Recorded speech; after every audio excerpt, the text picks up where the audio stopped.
आज वो ट्रंप कहता है कि मैंने कहा मोदी युद्ध बंद, नरेंद्र सरेंडर, और युद्ध बंद हो गया। मैं कहता हूं कि आप में हिम्मत है, आप में हिम्मत है तो मोदी जी आइए यहां, डरो मत, हम आपके साथ है। कहिए कि ट्रंप झूठा है, आप कह नहीं सकते हो। एप्स्टीन फाइल है, क्या है मुझे पता नहीं सर। ये रशिया से ऑयल लो, कहां से लो, ये हमारा काम है सर, ये हमारा देश तय करता है। ये इज्जत कहां से बढ़ी, ये मैं जरूर कहना चाहता हूं। हाँ, मिर्ची लगेगी आपको, मैं जानता हूं। मंत्री जी खुद दिखा दे कि गांव में नाले से गैस निकलेगा कैसे और हम रोटी पकाएंगे कैसे, तो सिलेंडर से हम बच जाएंगे। एक युद्ध चल रहा है, विदेश नीति में हम फेल रहे, हमें भुगत रहा है, तो उस वक्त पे कम से कम इतना तो बता दें कि नाली से गैस निकलेगा कैसे और रोटी पकेगी कैसे। तो जब बात बनेगी मैं यही कहूंगा। सर, मैं चंद लाइनों के साथ एक और बात कहना चाहता हूं। एक और गांव के खेत अदानी के उद्योग ने निगल लिए, एक और गांव के खेत अदानी के उद्योग ने निगल लिए, एक और गांव शहर की वसीयत में खो गया। सर, इसमें इज्जत बढ़ गई, हाँ बढ़ गई। कभी अमेरिका की हिम्मत नहीं होती थी कि हथकड़ी पहना के हमारे देशवासी को यहां भेजे। आप कहती थी इज्जत बढ़ गई।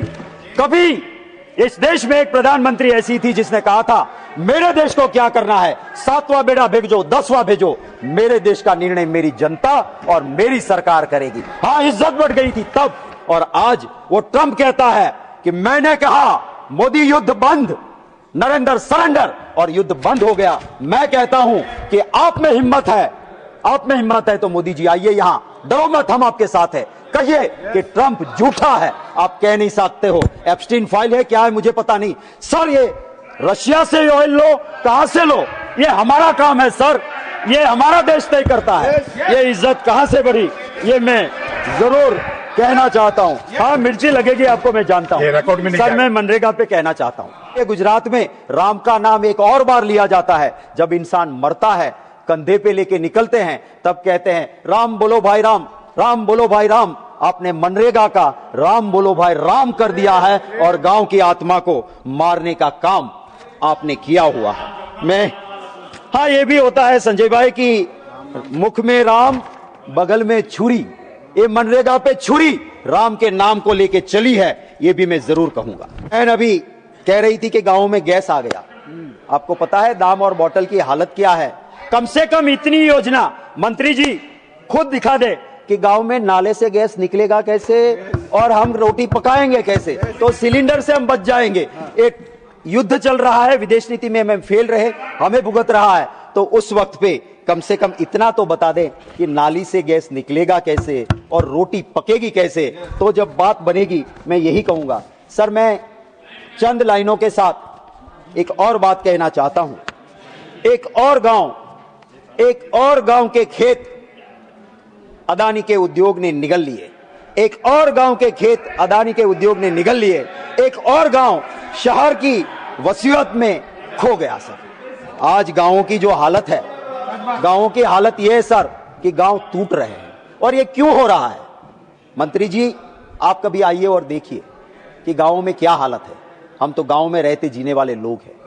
इस देश में अगर गांव मजबूत नहीं रहेगा, कोई मजबूत नहीं रह सकता।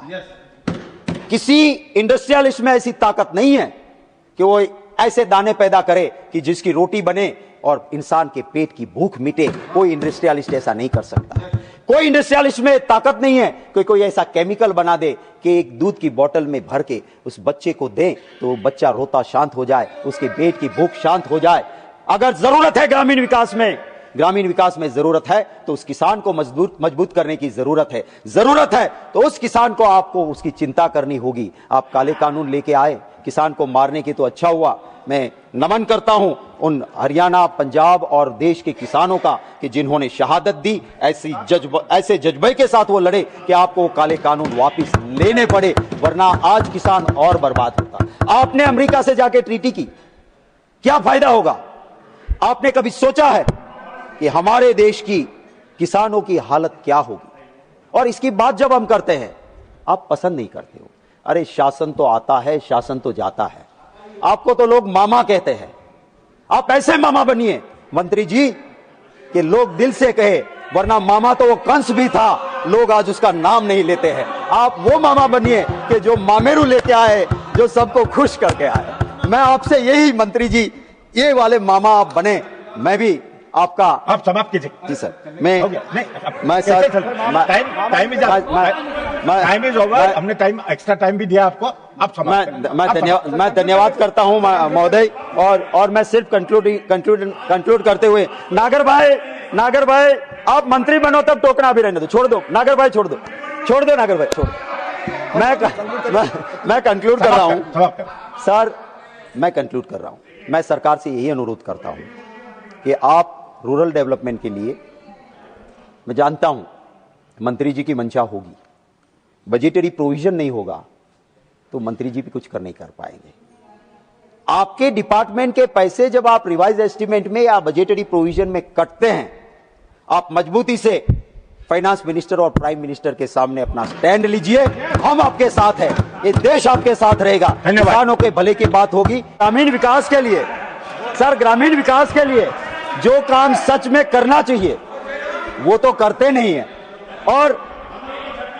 और गांव में जो हालत हो रही है, ये हो रही है, चाहे गाय के लिए गौचर की जमीन हो, चाहे खेत की जमीन हो, और सभी जमीनों को अदानी जैसे अपने दोस्तों को दी जाती है और देश को लूटा जाता है, ये हकीकत है। और जब हम इसका विरोध करते हैं, sir I am concluding, sir I am concluding, मंत्री ji, I am not yielding, I am not yielding, I am not yielding, माननीय सभापति आई एम महोदय, कंक्लूडिंग, आई एम चर्चा ग्रामीण विकास आई एम नॉट पर चल रही यील्डिंग, है। आई एम कंक्लूडिंग, आई एम मंत्री बोलेंगे। माननीय सभापति महोदय, चर्चा चल रही है ग्रामीण विकास पर। गए थे हरिभजन को ओटन लगे कपास। अब यहाँ कहीं कौन कौन से नाम लेके आ रहे हैं, पता नहीं कहाँ की कुंठा कहाँ सदन में आके निकाल रहे हैं। सदन कुंठा निकालने का स्थान नहीं है। और इसलिए मेरा निवेदन है कि ग्रामीण विकास से संबंधित हर बात का जवाब मैं दूंगा, एक एक बात का जवाब मैं दूंगा। कृपया ग्रामीण विकास तक सीमित रहें। सर, कुंठाघात को उनके ऊपर मुख्यमंत्री से हटा के किया गया, मैं ऐसे शब्द नहीं यूज करूंगा। आपको सर एक्स्ट्रा समय दिया गया है, लेकिन आप सब्जेक्ट पर रहिए। सर मैं बिल्कुल सब्जेक्ट पे बात कर रहा हूं मैं। और sir, MNREGA is a part of rural development, और मैं उसी के अलावा और कोई बात नहीं करता हूं। सर, ये रूरल डेवलपमेंट के ऊपर कंट्रोलर एंड ऑडिटर जनरल जब हमारी सरकारें रहती थी, सीएजी कुछ कहते थे, आप तो कहते थे सीएजी ने कह दिया, भगवान ने कह दिया। अब आपके रूरल डेवलपमेंट के ऊपर कंट्रोलर एंड ऑडिटर जनरल ये लिखते हैं कि नेशनल सोशल असिस्टेंस प्रोग्राम जो सरकार ने चलाया, उसके अंदर ऐसे ऐसे लाभार्थी को लाभ मिला जो असल में उसके लिए लायक नहीं थे। ना आपने सोशल ऑडिट किया, ना आपने इसके ऊपर कोई जांच करवाई, और करोड़ों रुपए गए तो किसके गए सर? वो इस देश की जनता की तिजोरी से गलत लोगों के हाथों में गए।